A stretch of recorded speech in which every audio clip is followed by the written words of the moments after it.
దోమ పెద్ద సోషలిస్టు. ఈయన ముఖ్యమంత్రి మంత్ర ఎమ్మెల్యేనా కూలీ పని చేసుకునేటాయన అని హోదాలు చూడదు. అందరు నడుచుకుంటుందని అప్పట్లో కేసీఆర్ సార్ ఓ మాట చెప్పుండే. దోమ లెక్కనే సైబర్ దొంగలు కూడా పెద్ద సోషలిస్టులే ఉన్నారు. వాళ్ళు వీళ్ళు ఎమ్మెల్యేలు మంత్రులు అని ఏం చూస్తలేరు, సామాన్యులు అన్న తేడాలు కూడా చూస్తలేరు. అందరు అకౌంట్లు ఊడ్చుకపోతున్నారు గిట్లా.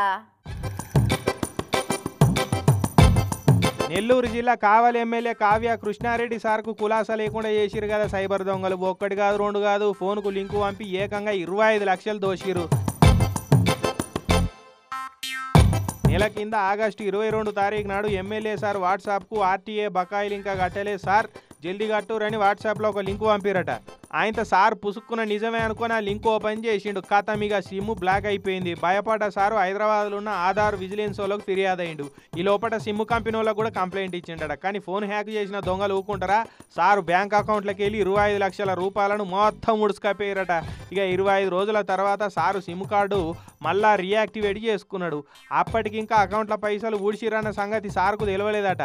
సారు కంపెనీ వాళ్ళ సిబ్బంది వాళ్ళు వచ్చి సార్ మీ అకౌంట్ల పైసలన్నీ సైబర్ దొంగలు ఊడిచిరని చెవిలో చెప్పే వరకు కృష్ణారెడ్డి సారు కంగు తిన్నాడట.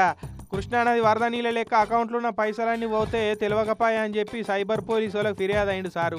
పోలీసు వాళ్ళు కేసు రాసుకొని దొంగల జాడ పసిగడతాం ఎమ్మెల్యే గారు మీరేం బుగులు పడకూరని చెప్పిరట. చూస్తురు కదా, ఫోన్కి వచ్చిన లింకులు ఓపెన్ చేస్తే ఎటువంటి కథలు అవుతున్నాయో. మనకు తెలిసిన వాటి లెక్కనే పంపుతారు, ఫోన్ హ్యాక్ చేస్తారు. కథం ఇక ఎమ్మెల్యే పైసలకే దిక్కులేదు. ఇక మనసోటి సామాన్యుల ముచ్చట ఎట్లుంటుందో వేరే చెప్పే పని లేదనుకుంటా.